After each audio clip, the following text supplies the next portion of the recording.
நீதிமொழிகள் அதிகாரம் 1. நூலின் நோக்கம். தாவீதின் மகனும் இஸ்ரவேலின் அரசருமாகிய சாலமோனின் நீதிமொழிகள். இவற்றை படிப்போர் ஞானமும் நற்பயிற்சியும் பெறுவர். ஆழ்ந்த கருத்தடங்கிய நன்மொழிகளை உணர்ந்து கொள்வர்.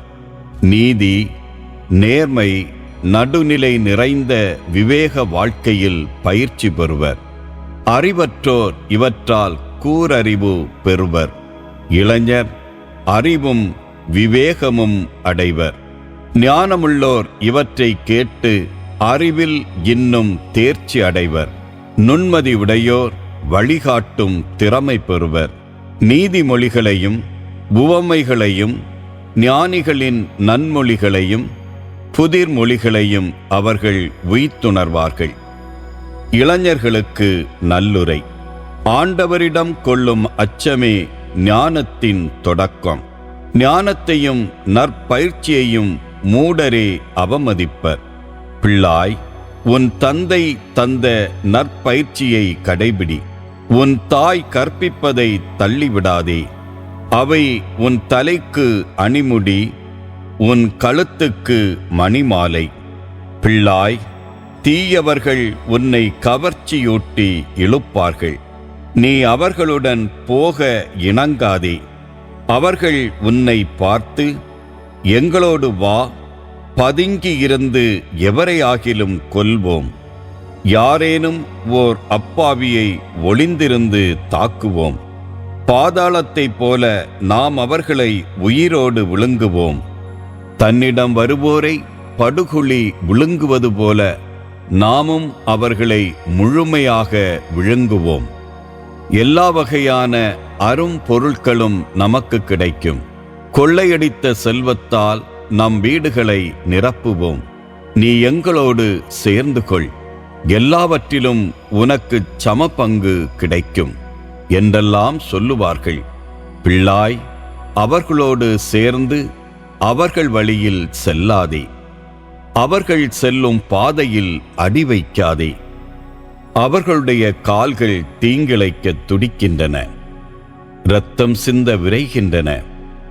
பறவையை பிடிக்க அதன் கண்முன்னே அன்று மறைவாகவே கண்ணி வைப்பார்கள். அவர்கள் பதுங்கி இருப்பது அவர்களுக்கே ஊறு விளைவிக்கும் கண்ணியாகிவிடும். அவர்கள் ஒளிந்து காத்திருப்பது அவர்களையே அழிக்கும் பொறியாகிவிடும். தீய வழியில் செல்வம் சேர்க்கும் அனைவரின் முடிவும் இதுவே. அச்செல்வம் தன்னை வைத்திருப்போரின் உயிரை குடித்துவிடும். ஞானம் விடுக்கும் அழைப்பு. ஞானம் வீதிகளிலிருந்து உரத்து கூறுகின்றது. பொதுவிடங்களிலிருந்து குரல் எழுப்புகின்றது. பரபரப்பு மிகுந்த தெருக்களிலிருந்து அழைக்கின்றது.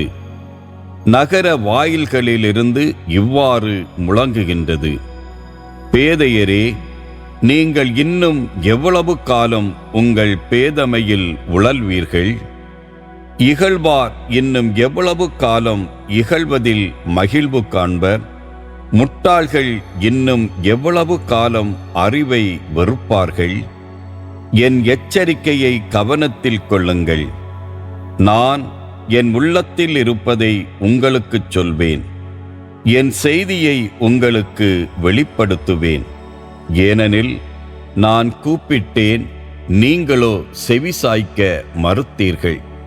உங்களை அரவணைக்க கையை நீட்டினேன், எவரும் கவனிக்கவில்லை. என் அறிவுரைகளில் ஒன்றையும் பொருள்படுத்தவில்லை. என் எச்சரிக்கை அனைத்தையும் புறக்கணித்தீர்கள். ஆகையால் உங்களுக்கு இடுக்கண் வரும்போது நான் நகைப்பேன்.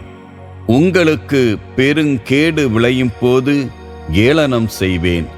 பேரிடர் உங்களை புயலென தாக்கும் போது, இடுக்கண் உங்களை சுழற் காற்றென அலைக்கழிக்கும் போது, துன்பமும் துயரமும் உங்களை சூழ்ந்து கொள்ளும் போது நான் எள்ளி நகையாடுவேன்.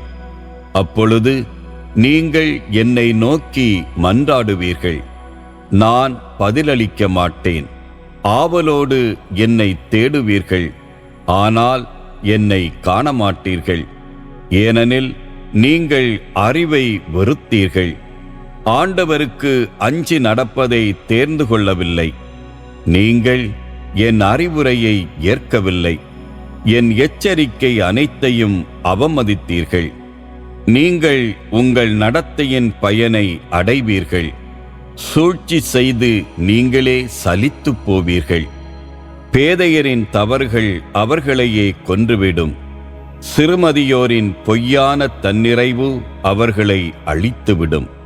எனக்கு செவி கொடுக்கிறவர் பாதுகாப்புடன் வாழ்வார்.